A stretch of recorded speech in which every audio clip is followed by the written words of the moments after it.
talking Bo, and talking about playoff probabilities. Playoffs? That's right, Phil. We're talking about the Denver Broncos in the playoffs? Come on. They had the odds makers had them at 5 wins this year. Yep. Where are we at right now? 6.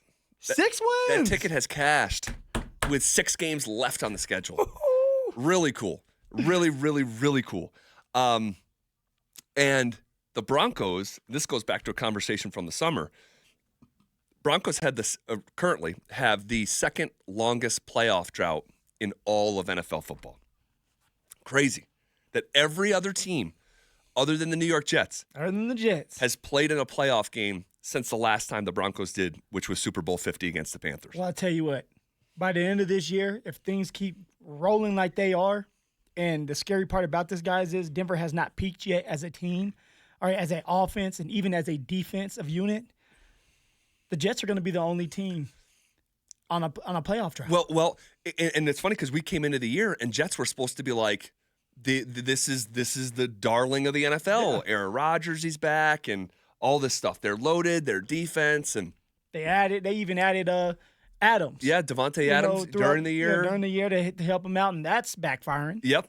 They are just, man, you talk about a disjointed organization. This is why ownership is so important. Well, they just fired their general manager They did. And here's the thing. You look at the Jets roster, and I don't want to spend this segment talking about the Jets, but we're here. You look at the Jets roster, there's a lot of talent on that roster. There really is. But this is how dysfunctional organizations operate. You have the owner there, Woody Johnson. All right, he can be just sporadic. Yes, very sporadic. Yes. He's Woody Johnson. He's literally, if you know, you know. They've already fired their coach, right? Today they fired their general manager, and this is why they're the Jets. You actually fired the guy that assembled a pretty good roster. So whatever, Jets are the Jets. Jets are going to jet. But the playoff probability here for the Denver Broncos. The Broncos had a 43% chance to make the playoffs going into Week 11. All right, 43%. We've been doing this segment every Tuesday here. Following the win against the Falcons with a Cincinnati loss on Sunday Night Football. Big loss. Huge.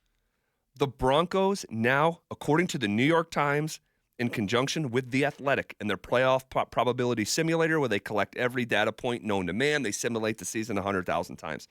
The Broncos now have a playoff probability of 59%, man. 59%. They're growing up. It's right there. It is. It really is right there. Now, imagine if the Broncos would have beat the Kansas City Chiefs. Phil. And I hate to say what if, because literally we had it in the bag. I know. 1 second left. I know. You know, a 35-yard field goal. Will Lutz, it was going to be an easy chip shot. And we get everybody knows the deal. Yeah. We get it blocked, and now we're sitting here with a 59% chance to make the playoffs, which is still a great thing. And it helped. It helped that we dominate the Atlanta Falcons. Now, Zach, you told me to, would I roll the dice? Yes. And I said, I'm rolling the dice. Yeah, and this is ahead of the Ravens game where I said over the next 3 weeks, would you take 1 and 2 to ensure yourself you're going into the final stretch of the season, Week 12, with a winning record? You said no. I saw the future. I knew we were going to be 1 and 2 no matter what. So it's like, you know what? Why am I not going to roll the dice? This doesn't add up. Hey, we end up going 1 and 2. Yep. Everything is fine.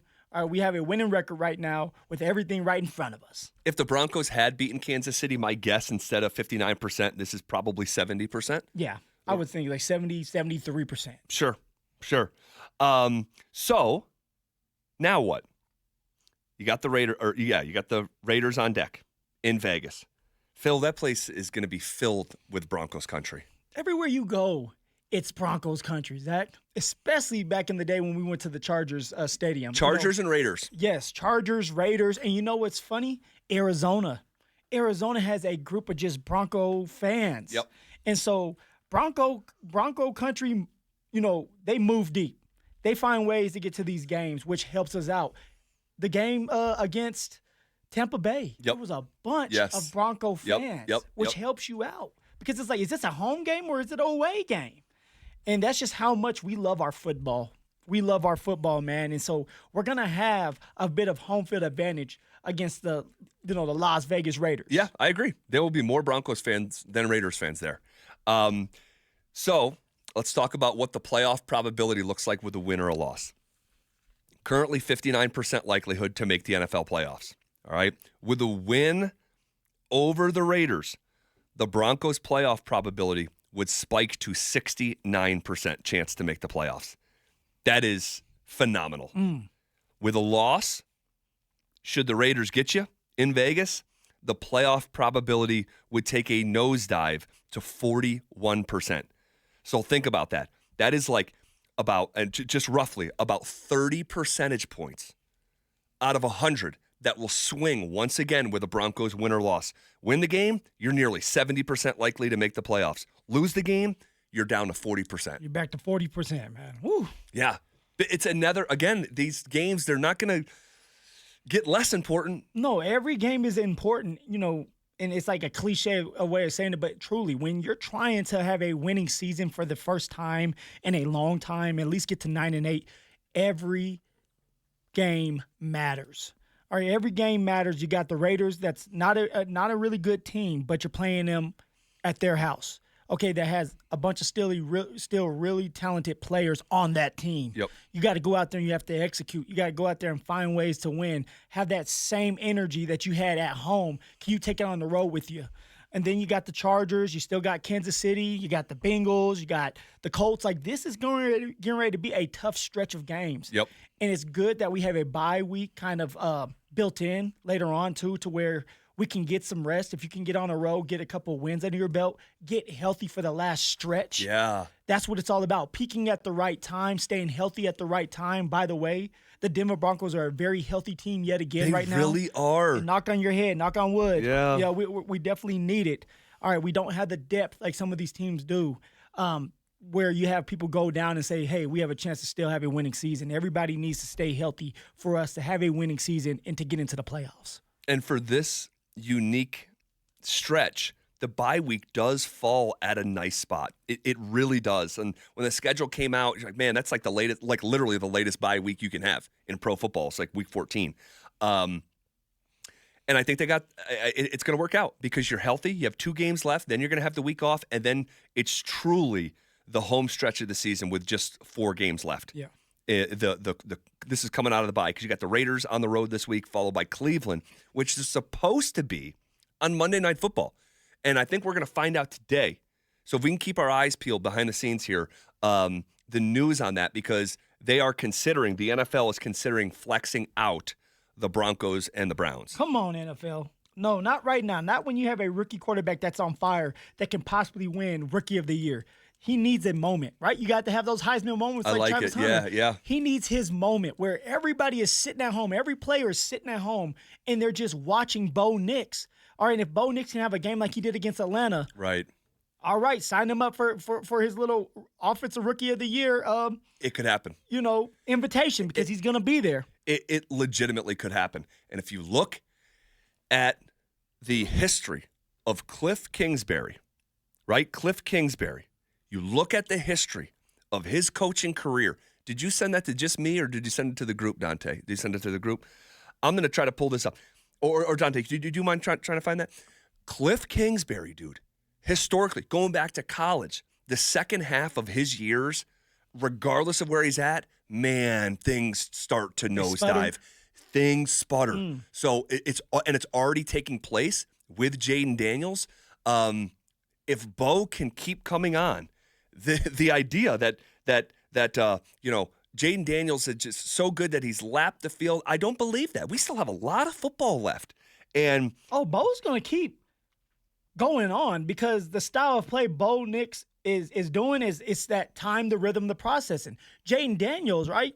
He's utilizing not only his feet, just like Bo, and having these big-time throws, big-time plays. He has his big arm. But Bo Nix is being smart with the football. Bo Nix is not having those turnovers. Nope. Bo Nix is starting to be a consistent young quarterback. And if he can continue to do that, not turn the ball over, put us in situations to win, Bo Nix is going to win, Rookie of the Year, which is crazy to say. He was the 6th quarterback taken in the NFL draft.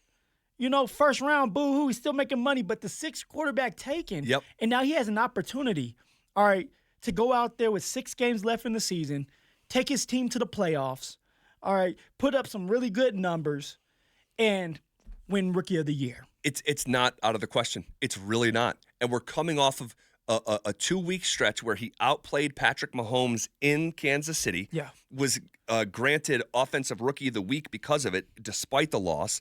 In October, he was Offensive Rookie of the month over Jaden Daniels. And then this past week, he literally had arguably, and this is, I'm saying arguably, the greatest rookie performance at the quarterback position ever.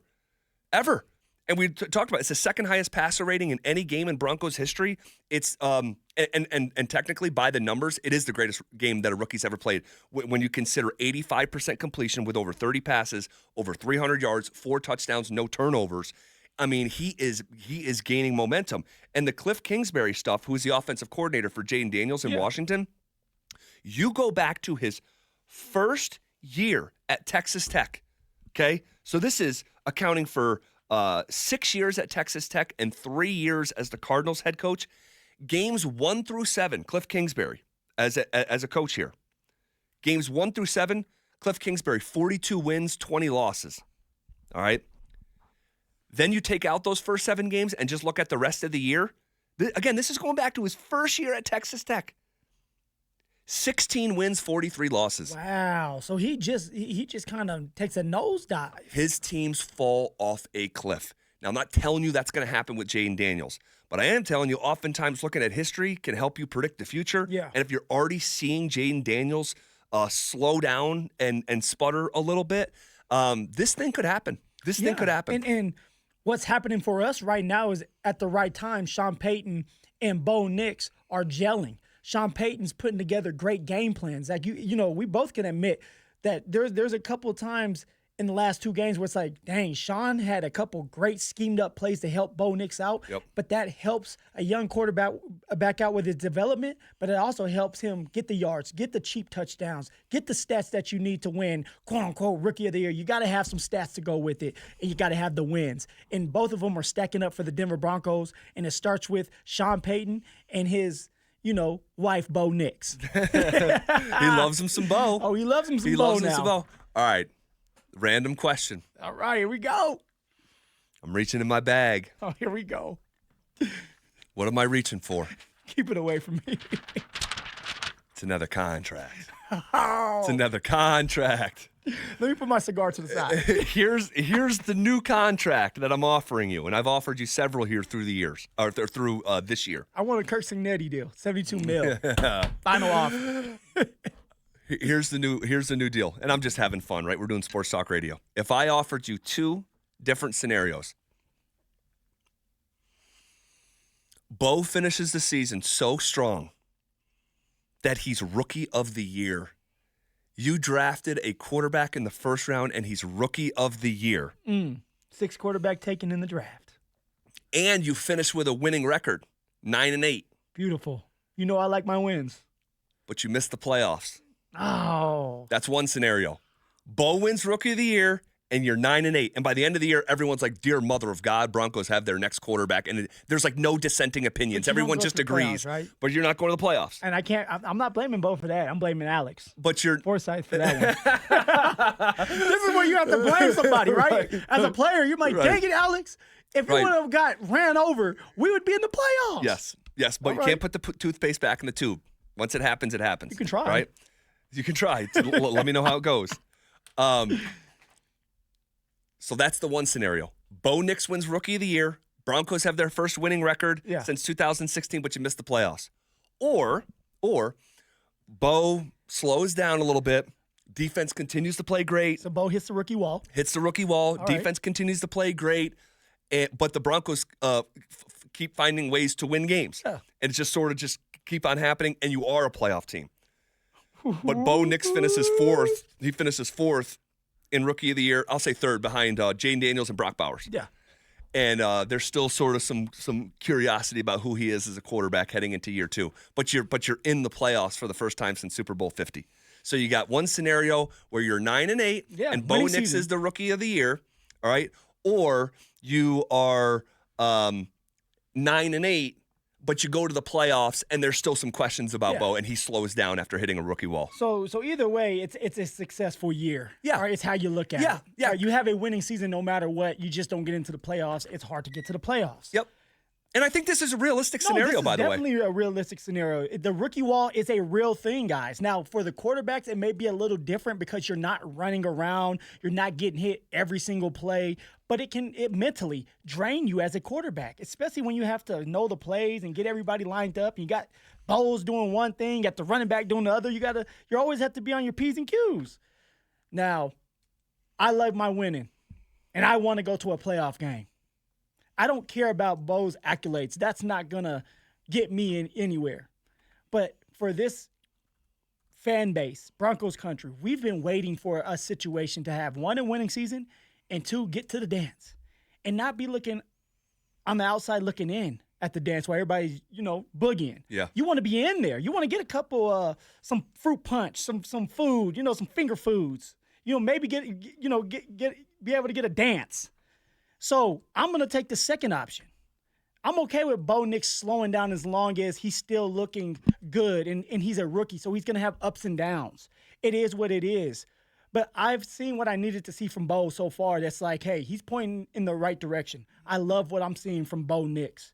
All right, 300-plus yards last game. All right, not turning the ball over. It's going to happen. You're not going to play a perfect game.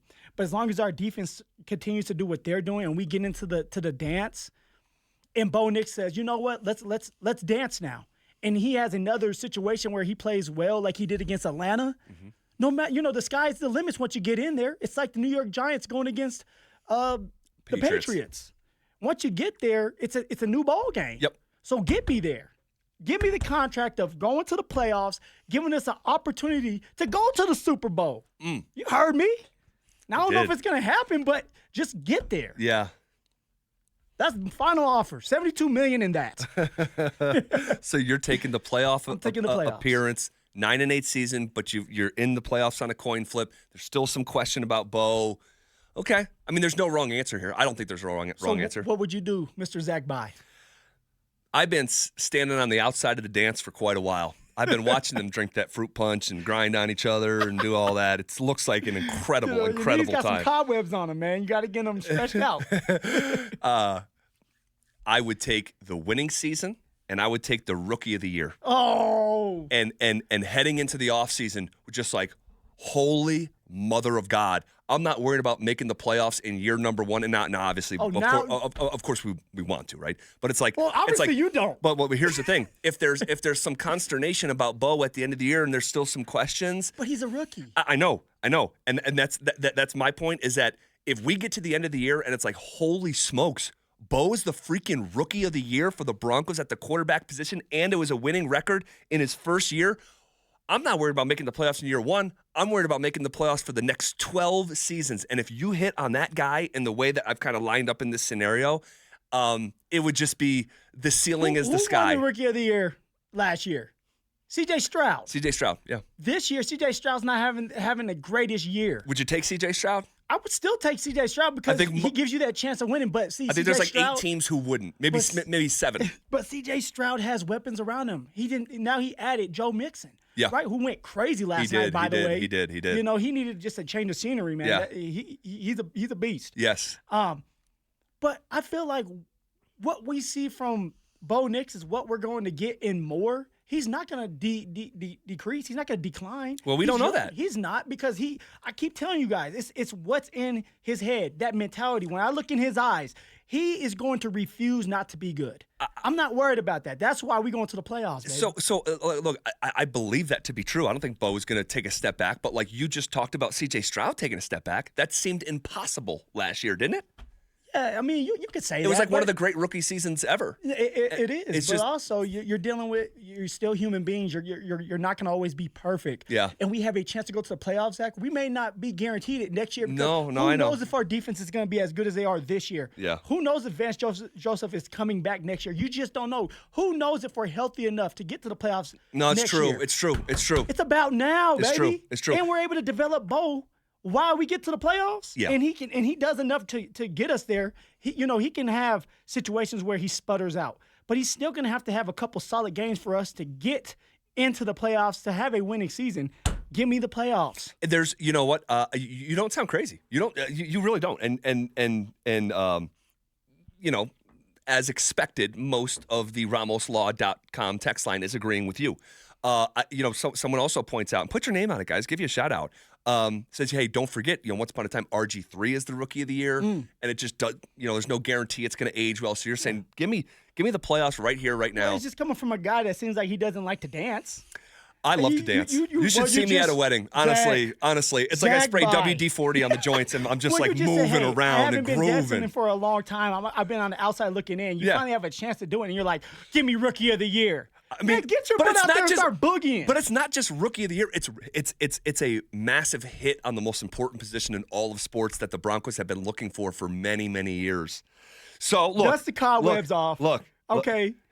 Get out there on that dance floor. You look like a guy that likes to twerk. I'm not a twerker, but I'll throw my shoulders right out of socket, boy. Oh my gosh! Here, give me the playoffs. Here's look. We're doing a little funny scenario. The point is that we can actually have these conversations. Yeah, and it's not bizarro world. Like, it's here. We just went over the playoff probability at the start of this segment. The Broncos now have a 59% chance to make the playoffs. You win this week against a bad Raiders team. That Raiders team stinks. They stink. When's the last time the Raiders won a football game? Let's check it out. Last time they won a football game was... Don't tell me when they played the Ravens. No. It was Sunday, September 29th. Brother, it's late November. Oof. They haven't won a football game in approaching 2 months. Go take care of business. Handle business, guys. Go take care of business, man. Would you take Bo over C.J. Stroud right now? Of course. Look what Bo's doing. Chicken Fingers the other day says, hey, we got a Hall of Famer on our hands. Why not? Oh, he's texting me now. He said, I'll take Bo over Stroud right now. Hey, but this is fun. It is. This is fun. This is what happens when you hit on a first-round quarterback. Can you believe that people did not want Sean Payton to draft a quarterback this year, right? And you can go talk to some guys in the morning. They did not want to go down this road. I mean, you had Russ sitting there with a lot of money tied. Like there was a lot of different things going on. No. Mike and Mark wanted the Broncos to draft a positional player, and this is what you get when you hit on the quarterback. All things become possible